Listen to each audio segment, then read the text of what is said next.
Visakha railway zone కార్యకలాపాలు త్వరలో ప్రారంభమవుతాయని లోక్సభలో రైల్వే శాఖ మంత్రి అశ్విని వైష్ణవ్ వెల్లడించారు. జోన్ కార్యకలాపాలు ప్రారంభించేందుకు వీఎంఆర్డీఏ భవనం సిద్దమైందని, త్వరలోనే అక్కడి నుండే పాలన మొదలు పెడతామని అన్నారు.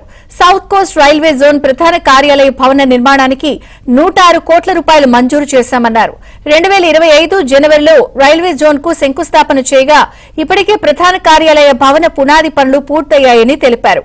విశాఖలోని ముడసర్లోవా దగ్గర 52 ఎకరాల భూమిని ఆగస్టు 2024లో రాష్ట్ర ప్రభుత్వం రైల్వే శాఖకు అప్పగించిందని చెప్పారు.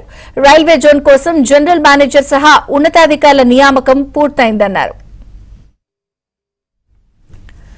2009 నుంచి 14 మధ్య ఏటా సగటున 886 కోట్ల రూపాయల నిధులిస్తే 2025-26లో ఆంధ్రప్రదేశ్ కు రికార్డు స్థాయిలో 9417 కోట్ల రూపాయలు కేటాయించినట్లు అశ్విని వైష్ణవ్ తెలిపారు.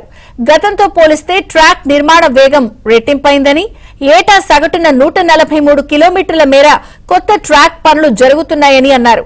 ఎర్రుపాలెం, అమరావతి, నంబూరు కొత్త రైల్వే లైన్ కోసం 2047 కోట్ల రూపాయలు మంజూరు చేశామని, భూసేకరణ ప్రక్రియ ప్రారంభమైందని చెప్పారు. ఏపీలో ప్రస్తుతం 70,232 కోట్ల విలువైన 39 రైల్వే ప్రాజెక్టులు కొనసాగుతున్నాయని అన్నారు.